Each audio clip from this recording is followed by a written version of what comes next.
Hello बच्चों, स्वागत है आप सभी का आपके इस यूट्यूब चैनल में। तो पिछले क्लास में हमने कक्षा 7 का प्रश्नावली 7.1 का क्वेश्चन नंबर 1 से 8 तक कंप्लीट करा चुका है। अगर आपने उसे नहीं देखा है तो डिस्क्रिप्शन में उसकी लिंक मिल जाएगी। और ये जो चैप्टर है वो है एक एक नियम।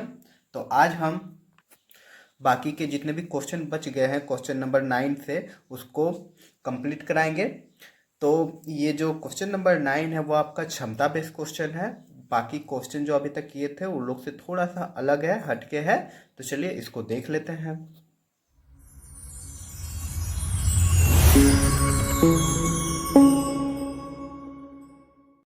तो क्वेश्चन नंबर 9 कह रहा है कि 15 आदमी मिलकर किसी कार्य को 40 दिनों में पूरा करते हैं, तो 24 आदमी मिलकर उसी कार्य को कितने दिन में पूरा करेंगे। तो इस चैप्टर को बना रहे थे तो उसमें हमने बताया था कि जो भी पूछा जाए सबसे पहले हम इकाई निकालेंगे, मतलब एक का वैल्यू निकालेंगे। तो यहाँ पे जरा समझने की कोशिश कीजिएगा। यहाँ पे अगर हम मान लें, ठीक ना, समझने की कोशिश कीजिएगा। बाकी का एक क्वेश्चन समझ लीजिए, उसका 2-3 क्वेश्चन वैसा ही है कि 10 आदमी, 10 मैन, ठीक ना, 10 आदमी एक काम को अगर 10 दिन में करेगा, ठीक है, 10 दिन में करेगा, 10 आदमी एक काम को 10 दिन में करेगा, तो हम एक का निकालते, एक आदमी कितना करेगा। तो जाहिर सी बात है, देखो 10 आदमी की जो क्षमता है वो एक आदमी की क्षमता से बहुत ज़्यादा है ना। 10 आदमी मिलकर किसी काम को 10 दिन में पूरा कर दे रहा है, तो एक आदमी को उसी काम को करने में ज़्यादा दिन लगेगा ना। जाहिर सी बात है 10 आदमी की क्षमता से एक आदमी की क्षमता बहुत कम है, ठीक ना।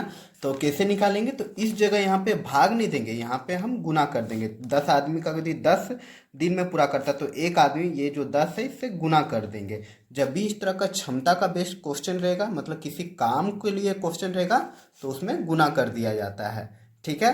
तो चलिए क्वेश्चन बनाते हैं अब। तो हम लिख लेंगे कि चूंकि 15 आदमी किसी कार्य को या काम को 40 दिनों में पूरा करता है, इसीलिए एक आदमी उसी काम को,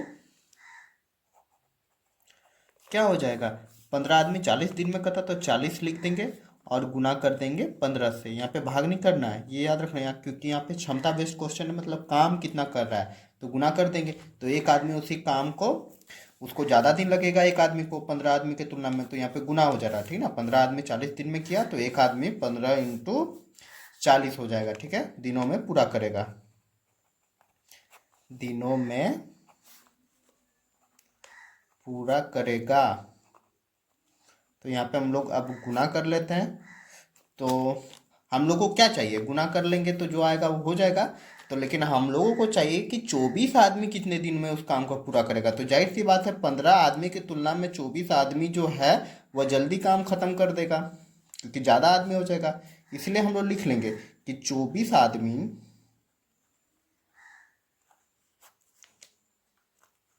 उसी काम को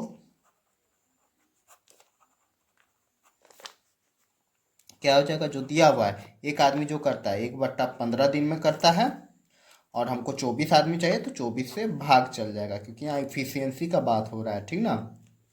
दिन में पूरा करेगा, दिन में पूरा करेगा। तो काट लेते हैं अब, यही हो गया, काट लेते हैं। 15 3 5 15, 3 7 21, 3 8 24, 8 बार में काट दिया। ये 3 से काटे, इसको भी 3 से काटे, काटना तो आता ही होगा आप लोग को। अब देखो 8 और 40 है, तो 8 पंचे 40, तो यहाँ 5 5 बच गया, तो कितना दिन हो गया, इक्वल टू 5 इंटू 5, मतलब 25 दिन, ठीक ना। और यही हो जाएगा आपका आंसर। तो 25 दिन या दिनों में पूरा करेगा, तो आपका आंसर क्या हो गया, 25 दिन। क्लियर। चलिए अब नेक्स्ट क्वेश्चन देख लेते हैं जो सेम इसी तरह का है। तो अगला क्वेश्चन है क्वेश्चन नंबर 10 कि 45 आदमी एक तालाब को खोदने में 21 दिन लगाते हैं, इसी तरह के तालाब का 35 दिनों में खोदने के लिए कितने आदमियों की आवश्यकता होगी। बहुत ही प्यारा सा क्वेश्चन है, जरा क्वेश्चन को समझने की कोशिश कीजिएगा। अगर क्वेश्चन समझ गए तो आपका बन जाएगा। तो यहाँ पे कह रहा है कि 45 आदमी एक तालाब को खोदने में 21 दिन लगाते हैं, तो 35 दिनों में खोदने के लिए कितनी आदमियों की आवश्यकता होगी, मतलब यहाँ पे पूछा आदमियों की संख्या, ठीक है। तो 35 दिन में कितने आदमी लगेंगे? तो पहले हम एक दिन का निकाल लेंगे कि एक दिन में कितने आदमी खोद सकेंगे उस तालाब को। तो 35 दिन में निकल जाएगा। तो चलिए निकालते हैं। तो हम लोग यहाँ पे लिख लेंगे, चूंकि 45 आदमी एक तालाब को खोदने में जो दिन लगा था, कितना दिन रहता है? 21 दिन। तो एक दिन में कितना आदमी लगेगा? तो लिख लेते हैं वही कि एक दिन में तालाब खोदने में, तालाब को खोदने में कितना आदमी लग जाएगा? तो हमको आदमी चाहिए, तो जो दिया हुआ है हम गुना कर देंगे, 21 × 45, इतना ही आदमी लगेगा। ठीक है, लिख लेंगे हम लोग इतना ही आदमी। क्या लिख लेंगे कि एक दिन में तालाब खोदने में कितना आदमी लगेगा, इक्वल टू 21 × 45। क्योंकि 45 आदमी में 21 दिन में 45 आदमी लगता है। ठीक है, मतलब लगता है क्या, एक तालाब को खोद देता है 45 आदमी मिलके 21 दिन में। तो एक आदमी को तो ज़्यादा लगेगा ना, एक दिन में तो ज़्यादा आदमियों की आवश्यकता होगी। तो कितना आदमी की आवश्यकता होगी वो हम लिख दिए। अब हमको चाहिए कितना, एक दिन का हमको निकल गया, लेकिन हमको 35 दिन में चाहिए। तो इसलिए लिख लेंगे 35 दिन में तालाब खोदने में आदमी,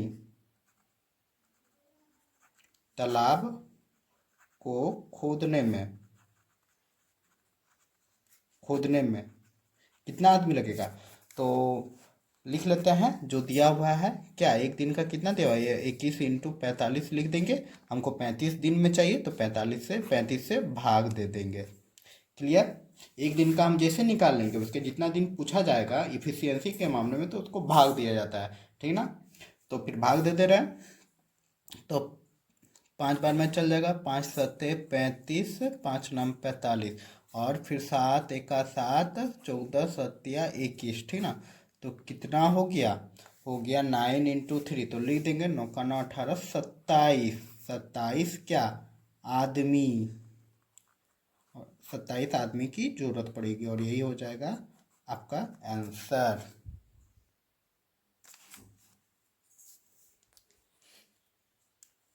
यही हो जाएगा आंसर। क्लियर?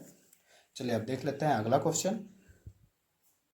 तो क्वेश्चन नंबर अब 11 कह रहा है कि अंकित के प्रतिदिन की मजदूरी 125 रुपये है, तो उसे एक सप्ताह में कितनी मजदूरी मिलेगी? बहुत ही अच्छा सा क्वेश्चन है, इजी सा क्वेश्चन है, बना लेते हैं इसको भी। तो हम लोग जानते हैं एक सप्ताह की मजदूरी पूछ रहा है, तो एक सप्ताह बराबर क्या हो जाएगा? एक सप्ताह बराबर 7 दिन होता है ना, 7 दिन होता है ना। तो लिख लेंगे एक सप्ताह बराबर 7 दिन। और हम लोग को क्या चाहिए? हम लोग को जो क्वेश्चन दिया हुआ है कि एक दिन की मजदूरी दिया है, प्रतिदिन की मजदूरी कितना है? 125। तो वो भी लिख लेते हैं। तो लिख लेंगे चूंकि अंकित के प्रतिदिन की मजदूरी, प्रतिदिन मतलब एक दिन, ठीक है।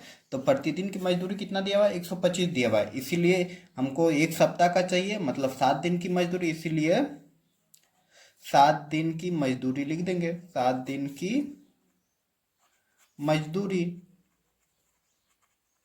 क्या हो जाएगा? सिंपल सा गुना कर देंगे। एक दिन का हमको पता है, एक दिन का कितना है? 125 है। हमको 7 दिन का चाहिए, तो 7 से गुना कर देंगे, और इसको गुना करके जो आएगा वही हो जाएगा आपका आंसर। तो आंसर क्या हो जाएगा? चलिए वो भी गुना ही कर लेते हैं। तो गुना कर लेते हैं। 7×5 = 35 के 5, हाथ में रहा 3, 7×2 = 14, 14 और 3 = 17, 17 के 7, हाथ में रहा 1, 7 और 1 8, तो 875 रुपये, यही हो जाएगा आंसर। आई होप आपको लोग को अच्छे से समझ में आ गया होगा। चलिए अब अगला क्वेश्चन देख लेते हैं। क्वेश्चन नंबर 12 है कि एक बोरा चावल का वजन 40 किलोग्राम है, ठीक ना। एक जो बोरा रहता है, एक पैकेट का वजन कितना है? 40 किलोग्राम है। यदि सोनू को एक बोरा ढोने के लिए 4 रुपये मिलता है, ठीक है। सोनू एक लड़का है जिसको एक बोरा ढोने के लिए 4 किलो मिलता है, सॉरी, एक बोरा जब ढोएगा तो उसको 4 रुपया मिलता है। तो 1600 मतलब 1600 किलोग्राम चावल ढोने पर उसे कितना रुपए मिलेंगे? तो बहुत ही अच्छा सा क्वेश्चन है ये भी। तो देखिए इसको जरा समझने की कोशिश कीजिएगा कि एक बोरा का वजन 40 kg है, ठीक है, और एक बोरा ढोने में 4 रुपया मिलता है। तो 1600 किलोग्राम चावल का ढोने में कितना रुपए मिलेगा, ये क्वेश्चन है। तो 1600 किलोग्राम जो है वो कितने बोरे में आएगा, पहले वो निकालना पड़ेगा कि कितना बोरा लगेगा। तो सिंपल सा, कुछ करना नहीं है, भाग दे देना है। तो जो क्वेश्चन है पहले वो हम लिख लेते हैं। तो यहाँ हम लोग लिख लेंगे एक बोरा चावल का वजन इक्वल टू 40 किलोग्राम। तो कुल चावल का वजन, तो इसलिए लिख लेंगे जो दिया हुआ है, कुल चावल का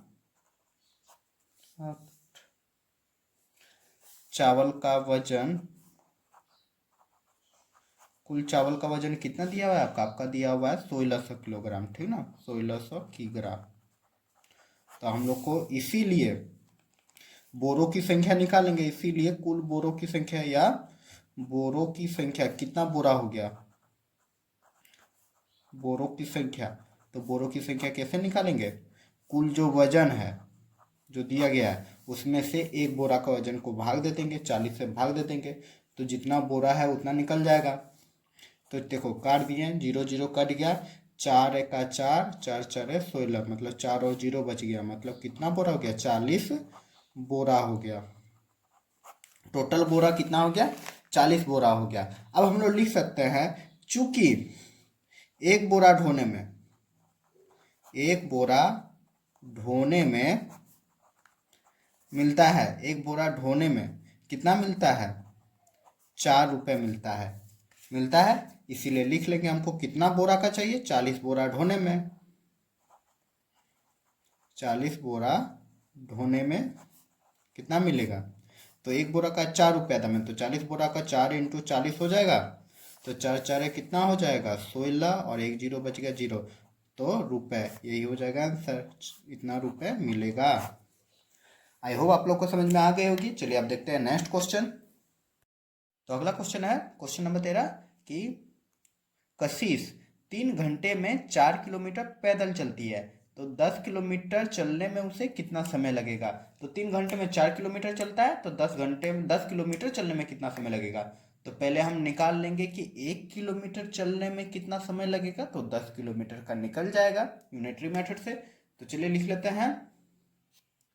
तो लिख लेंगे, चूंकि कशिश को 4 किलोमीटर पैदल चलने में 3 घंटे लगते हैं, इसीलिए 1 किलोमीटर, 1 किमी,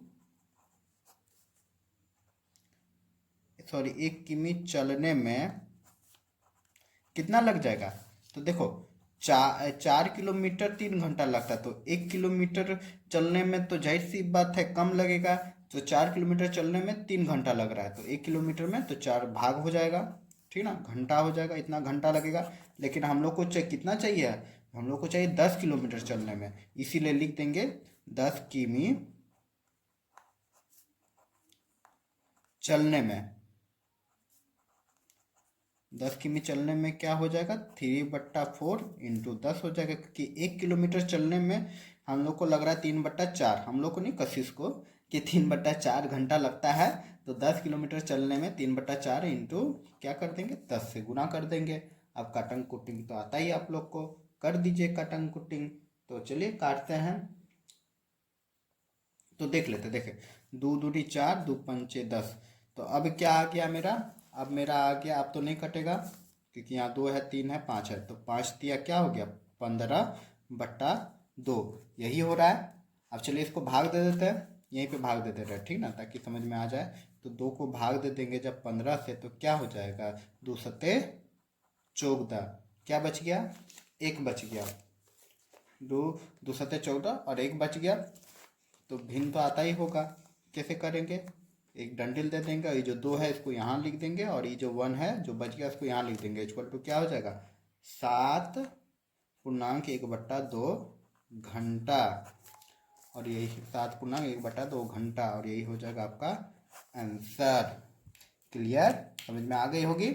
हमने क्या किया कि 4 किलोमीटर चलने में उसको 3 घंटा लगता है, तो 1 किलोमीटर का हम लोग निकालें कितना घंटा लगेगा, उसके बाद फिर 10 किलोमीटर का निकाल लिए 10 से गुना करके। सिंपल सा क्वेश्चन था। चलिए आप देख लेते हैं अगला क्वेश्चन।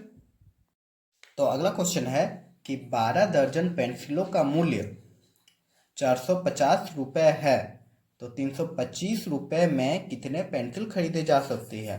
तो 325 रुपये में कितने खरीदे जा सकते हैं पेंसिल, ये पूछा है। तो सबसे पहले हम 1 रुपया में निकालेंगे कि 1 रुपये में कितना पेंसिल खरीदा जा सकता है। तो उससे पहले हम लोग देख लेते हैं कि 12 दर्जन बोला है। हम लोग जानते हैं 1 दर्जन बराबर होता है 12, इसीलिए 12 दर्जन बराबर क्या हो जाएगा, तो 12 इंटू 12 हो जाएगा इक्वल टू 144, यही हो जाएगा। तो यहाँ पे कह रहा है क्या कि चूंकि लिख देंगे, चूंकि 450 रुपये में कितना पेंसिल खरीदा जाता है, 450 रुपये में 144 पेंसिल, ठीक ना। पेंसिल क्या आता है, 450 रुपये में 144 पेंसिल खरीदा जा सकता है, क्योंकि हम लोग जानते हैं कि 12 दर्जन अभी निकाल लिए, 12 दर्जन इक्वल टू होता है 12 इंटू 12 इक्वल टू 144 होता है। तो 450 रुपये में 12 दर्जन पेंसिल खरीदा जा सकता है, मतलब 144 पेंसिल खरीदा जा सकता है। इसलिए हम लोग निकाल लेंगे 1 रुपये में कितना खरीदाएगा। तो 1 रुपये में कितना खरीदाएगा, तो 144 है बट्टा क्या कर देंगे 450। तो 1 रुपये में इतना पेंसिल खरीदाएगा, कितना खरीदेगा वो हमको नहीं पता, लेकिन इतना खरीदाएगा 144 बटा 150। लेकिन हम लोगों को चाहिए क्या कि 325 रुपये में कितना खरीदाएगा, इसीलिए 325 रुपये में लिख देंगे। 325 में कितना खरीदा जाएगा, 144 बटा 450 इंटू 325, यही हो जाएगा। 1 रुपये में इतना पेंसिल खरीदा जा सक रहा है, ठीक ना। तो 325 रुपये में तो 325 से गुना कर देंगे, सिंपल सा है। तो काटन कुटिंग तो अब आता ही है, आप लोग कर लीजिए, या फिर चलिए कर ही देते हैं। तो यहाँ पे देख रहे हैं 5 से कट जाएगा, एकदम छोटा छोटा संख्या से काटो ना, 5 से काटो, 5 नाम 45, 0 हो गया, ठीक है। फिर यहाँ काट रहे हैं 5 36 और 5 पचे 25, 65 हो गया। फिर 5 से कट जाएगा, तो काटते हैं, 5 एका 5, 4 हो गया, ठीक ना। 5 एका 5, 4 बचेगा 40, 5 नाम 45, मतलब 18 बार में कट गया। और फिर यहाँ काट दे रहे 5 एका 5, 5 तिया 15 हो गया। और फिर आप देख लेते हैं, यहाँ पे 18 है, यहाँ 44 है, तो 18 का पहाड़ा में 44 आता है, 144 कितना बार में, तो 18 हो जाएगा 44 से, तो कट गया। तो क्या बच गया, अब 8 इंटू 13 बच गया, तो गुना कर देंगे, 8 इंटू 13 बच गया, तो गुना कर दे रहे कितना हो जाएगा, 13 अठे 104, 104 पेंसिल खरीदा जा सकता है, ठीक ना। ये हो जाएगा आंसर। क्लियर। चलिए एक बार फिर से देख लेते हैं आखिर किया कैसे हमने। तो देखिए 1 दर्जन इक्वल टू 12 होता है, तो 12 दर्जन पेंसिल था वहाँ पे, तो 12 दर्जन पेंसिल इक्वल टू क्या हो जाएगा, 12 इंटू 12 इक्वल टू 144 पेंसिल हो जाएगा। तो क्वेश्चन में दिया है चूंकि 150 रुपये में 144 पेंसिल खरीदा जा सकता है, ठीक ना, मतलब 12 दर्जन खरीदा जा सकता है। तो 1 रुपये में कितना हो जाएगा, तो 144 ये नीचे आ जाएगा, पेंसिल खरीदा जा सकता है, मतलब कम ही ना खरीदाएगा। उसके बाद फिर 325 रुपये में खरीदना था, तो 325 रुपये में खरीदना था, तो 325 से गुना कर देंगे, उसका कटिंग कुटिंग करके जो आएगा वही हो जाएगा आंसर। तो टोटल पेंसिल कितना हो गया, 140। क्लियर। चलिए अब देखते हैं अगला क्वेश्चन। क्वेश्चन नंबर 15 है कि पानी का टंकी का 5/6 भाग भरने में 30 मिनट समय लगता है, तो पूरा टंकी को भरने में कितना समय लगेगा। अगर आप इसका क्वेश्चन समझ गए तो इसका आंसर बना लेंगे। तो देखिए कोई भी भाग अपने आप में पूर्ण होता है, मतलब एक भाग, ठीक ना। अब एक का ही आधा निकालता है या 5/6 निकालता है, जो को हो, ठीक ना। तो पूरा भाग क्या होता है, एक, ठीक है। तो चलिए इसको भी बना लेते हैं। तो हम लोग लिख लेंगे कि 5/6 जो क्वेश्चन में दिया, 5/6 भाग भरने में समय कितना लग रहा है, 30 मिनट। तो हम लोग को पूरा भाग भरना है, तो पूरा भाग क्या हो जाएगा, एक ही भाग ना हो जाएगा, पूरा एक ही होता है, अपने आप में पूर्ण एक होता है। एक का ही निकालता है आधा, तिहाई, या फिर एक का ही 5/6 जो को हो, ठीक ना। तो हमको एक ही भाग निकालना है, तो लिख देंगे इसीलिए पूरा भरने में समय, पूरा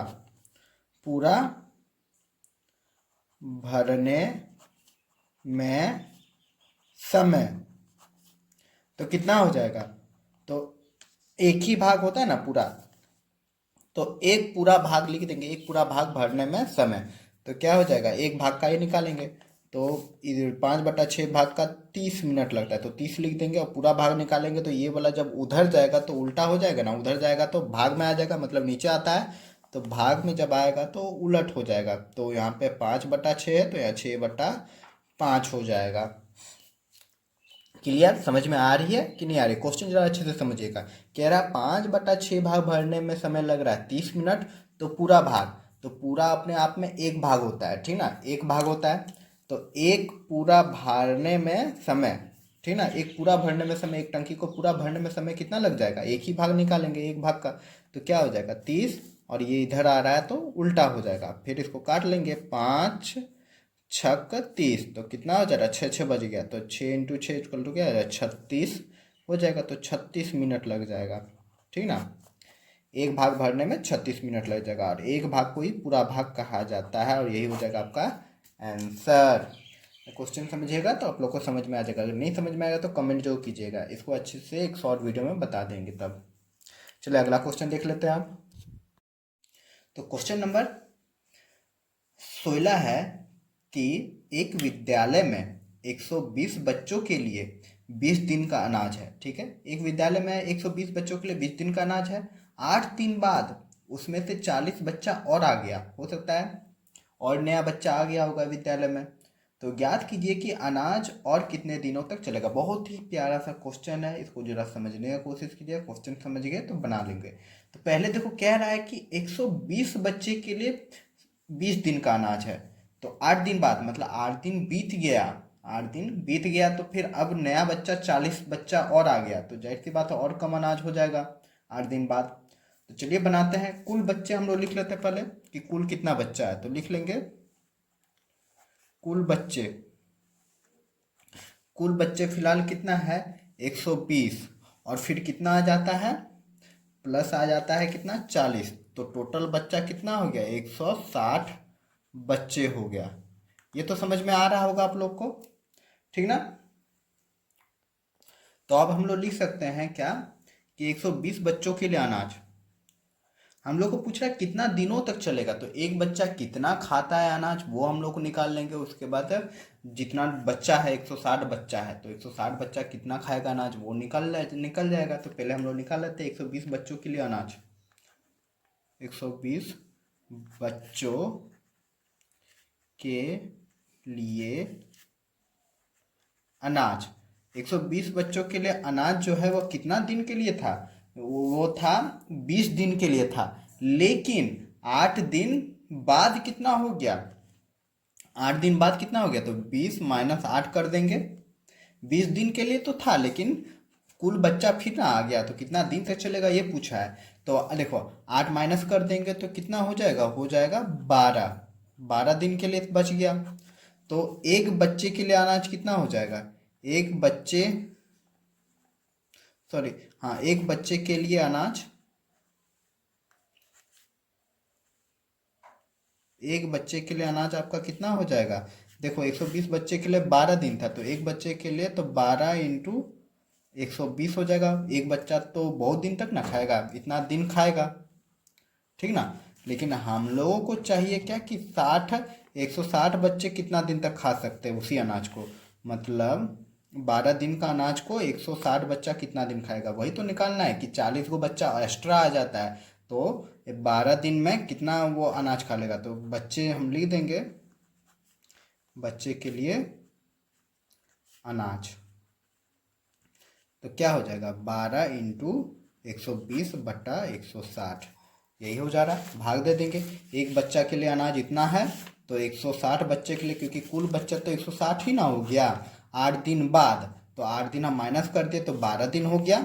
तो 12 दिन में के लिए जो अनाज बचा था वह एक बच्चा कितना दिन में खाता है, तो 12 × 120 हो जाएगा, तो 160 बच्चा वही अनाज को कितना दिन में खाएगा, तो 60 से 160 से भागा दे देंगे, ठीक है। ये 0 0 कट जाएगा, 0 0 कट जाएगा, और फिर कटिंग कुटिंग कीजिए तो मेरा क्या हो जाएगा, देखो 4 4 16, 4 तिया 12, ठीक ना, फिर 4 तिया 12, तो 3 का 3 6, 3 तिया 9 दिन हो जाएगा, और यही हो जाएगा आंसर, ठीक ना।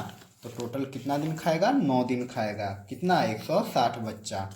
ठीक है, तो आई होप आप लोग को ये क्वेश्चन अच्छे से समझ में आ गया होगा। चलिए एक बार फिर से एक बार कर लेते हैं, ठीक ना। समझ लेते हैं कि कुल बच्चा था 120, 8 दिन बाद 40 बच्चा आ गया, तो टोटल बच्चा कितना हो गया, 160 बच्चा हो गया। और 120 बच्चा के लिए अनाज जो था 8 दिन बाद कितना, 8 दिन बाद 100 मतलब 12 दिन के लिए बचा। 120 बच्चों के लिए अनाज 12 दिन के लिए बचा, तो एक बच्चा का अनाज क्या हो जाएगा, 12 इंटू 120 दिन, इतना दिन हो जाएगा। ये दोनों को गुना कर देंगे तो इतना दिन चलेगा एक बच्चा के लिए। लेकिन हम लोग को क्या चाहिए, 160 बच्चा के लिए कितना दिन चलेगा। तो फिर जब हम इसको निकालेंगे, भाग दे देंगे, तो यही आ जाएगा और यही हो जाएगा आपका आंसर। उम्मीद करूँगा वीडियो पसंद आई होगी। तो क्वेश्चन नंबर 17 है कि 32 अंडों का मूल्य 160 रुपये है, तो 2 दर्जन अंडों का मूल्य कितना होगा। तो चलिए सिंपल सा क्वेश्चन है, हम एक अंडा का मूल्य निकाल लेंगे तो 2 दर्जन का अंडों का मूल्य हम लोग को निकल जाएगा। तो हम लोग जानते हैं कि 2 दर्जन बराबर कितना होता है, 24 हो जाएगा, होगा ना। तो यहाँ पे दिया हुआ है 32 अंडों, ठीक है, 32 अंडों का मूल्य लिख लेंगे। 32 अंडों का मूल्य इक्वल टू कितना दिया हुआ है, 160। इसीलिए एक अंडा का मूल्य,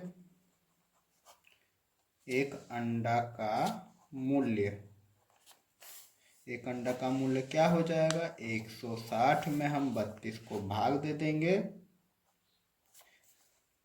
ये हो जाएगा। लेकिन हम लोग को चाहिए 2 दर्जन, इसीलिए 2 दर्जन अंडों का मूल्य लिख देंगे। 2 दर्जन, 24 लिख दें, सॉरी, यहाँ लिख देंगे 2 दर्जन अंडों का मूल्य। तो कितना हो जाएगा, 160 बटा 32 मतलब 32, और 2 दर्जन बराबर होता है 24, तो 24 से गुना कर देंगे, उसका काटन कुटिंग कीजिए, आंसर आपका मिल जाएगा। तो कितना से कट जाएगा, सिंपल तो एकदम छोटा संख्या से काटो, 2 से काट दो, 2 एक का 2, 2 छक 12, 16 बार में 32 हो जाएगा, 2 एक का 2, 2 दूनी 4, 12 बार में 24 हो जाएगा। फिर 2 से काटो, 2 अठी 16, 2 छक 12, ठीक ना। अब 8 आ रहा है, 6 आ रहा है, आप चाहे तो काट सकते हैं, डायरेक्ट हम काट दे रहे हैं।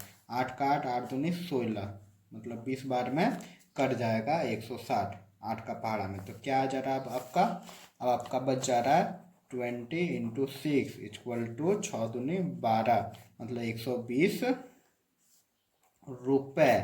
ये हो जाएगा आपका आंसर। क्लियर।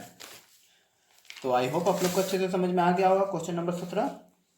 चलिए आप देख लेते हैं अगला क्वेश्चन, जो इस चैप्टर का लास्ट क्वेश्चन है। तो क्वेश्चन नंबर 18 है कि रहमान साइकिल से 1 घंटा में 10 किलोमीटर जाता है, तो 20 किलोमीटर जाने में कितना समय लगेगा। तो मुंह में ही बन जा रहा है, देखो 10 किलोमीटर के लिए 1 घंटा लगा, तो 20 किलोमीटर के लिए 2 घंटा लगेगा, सिंपल सा है। तो इसको लिखना कैसे, चलो वो भी लिख लेते हैं। तो क्या लिख लेंगे, चूंकि हम लोग को निकालना पड़ेगा 1 किलोमीटर जाने में कितना समय लगेगा, तब ना 20 किलोमीटर का निकल जाएगा। तो लिख देंगे 10 किलोमीटर, 10 किमी या 10 किलोमीटर जाने में समय, जाने में लगा समय, कितना समय लग रहा है, लग रहा है 1 घंटा। इसीलिए हम 1 किलोमीटर का निकाल लेंगे, 1 किमी जाने में लगा समय इक्वल टू क्या हो जाएगा, 1/10 घंटा। और हम लोग को कितना का चाहिए, 20 किलोमीटर जाने में, तो 20 किमी, इसीलिए 20 किमी जाने में लगा समय इक्वल टू क्या हो जाएगा, 1/10। ये तो बहुत आसान सा क्वेश्चन है। और 10 से गुना, 20 से गुना कर देंगे, 20 किलोमीटर जाना है तो 20 से गुना, 1 किलोमीटर में इतना घंटा लगता है, तो 20 किलोमीटर में गुना कर देंगे, 0 0 कट जाएगा, तो आपका क्या बच जाएगा, 2 घंटा। और यही हो जाएगा आपका आंसर। तो यहाँ पे मेरा क्वेश्चन नंबर 18 भी समाप्त होता है और ये चैप्टर भी समाप्त होता है। उम्मीद करूँगा कि वीडियो आप लोगों को अच्छे से समझ में आया होगा। अगर अच्छे से समझ में आया तो ज़्यादा से ज़्यादा लाइक करें, शेयर करें और आप हमें सपोर्ट कर सकते हैं इस चैनल को सब्सक्राइब करके। और कुछ भी क्वेरी रह गई या कुछ भी गलती हो गई है तो आप लोग को कमेंट कर सकते हैं। तो चलिए मिलते हैं अब अगले वीडियो में।